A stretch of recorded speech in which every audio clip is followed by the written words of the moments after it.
In lesson 67, we're going to work on multiplying multiples of 10, as well as being able to multiply dollars and cents by a two-digit number. So thinking of multiples of 10, your multiples of 10 are like 10, 20, 30, 40, counting by 10. They always end in what number? They always end in a 0. So if I think of the number 20, in my head I'm thinking that's like saying 2 times 10, because I have two tens in 20. So if I want to find the number 34 times 20, I'm going to write it using three factors, or three numbers. I'm going to take 34, and I'm going to take the number 20, I'm going to multiply it by 2 and by 10.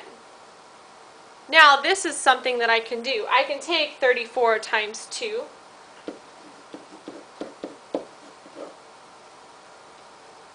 which 2 times 4 is 8, and 2 times 3 is 6, 68. And I can take 68 times 10. So I know when I multiply a number by 10, I always put the 0 on first. And then I multiply the rest of the number. In this case, it's 1. 1 times 8 is 8, and 1 times 6 is 6. So my answer is 680. So let's try it again when we write the product of 25 and 30 as a product of 10 and two other factors, and then we'll multiply. So again, I take the number with the 0, which is 30. I'm going to break that into two factors. One's a multiple of 10, and then 3.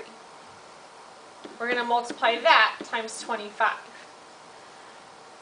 Now I'm going to set aside the number with the 0 in it first. I'm going to multiply my other numbers, because we know how to multiply a double-digit number by a single-digit number.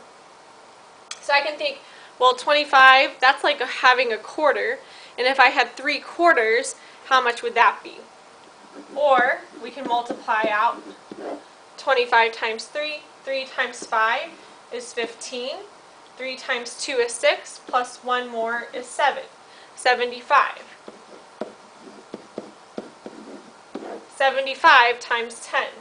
You notice on this one that I put the 0 off to the side, so that tells me right away I'm going to have a 0 in my answer, and I'm going to multiply the rest of my digits. 1 times 5 is 5, and 1 times 7 is 7, for 750. So you go ahead, pause the video, try this one on your own, and then resume it when you have the answer.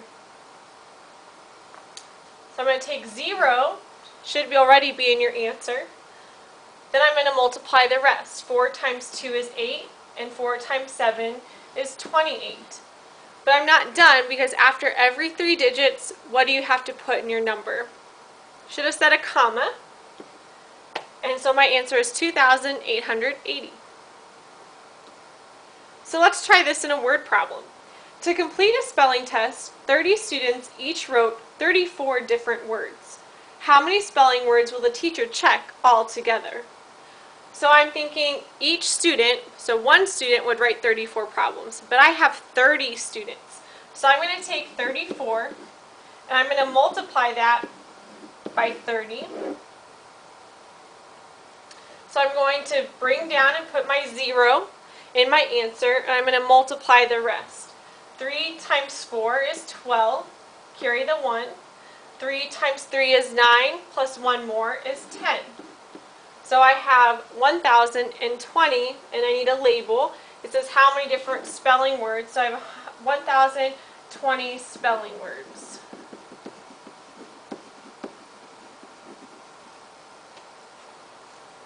Right, so there's kind of different ways I can check this. One would be, what if I go back to my other method where I use 3 factors? So that would be 34 times 3 times 10, because 3 times 10 is the same as 30.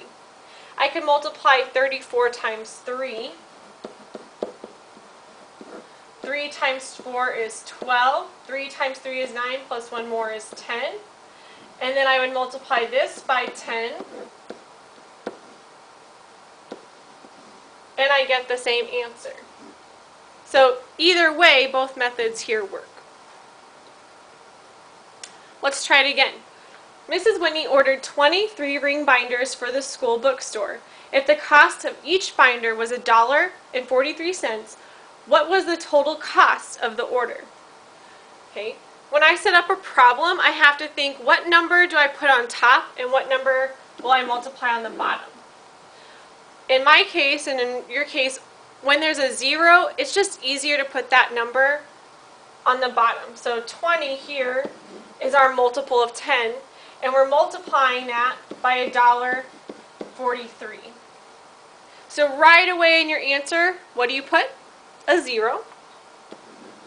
Then you multiply. 2 times 3 is 6, 2 times 4 is 8, and 2 times 1 is 2. Now, I'm thinking the books or the binders weren't $2,860, so I need to go back. I see in my answer, in my factor, I have a decimal. In my product, I should have a decimal too. There's 2 digits before that decimal, so I'm going to come over and 2 digits, and that's how I know where to place my decimal. So the binders really cost $28.60. What if I just have cents here? I don't have any dollars. So we're going to multiply 10 times 53. Well, I'm going to set this up. Remember I said I like my multiples of 10 to be on the bottom. Multiply by 53. But it wasn't 53 whole dollars. We have 53 cents. So I need to know where to put the decimal.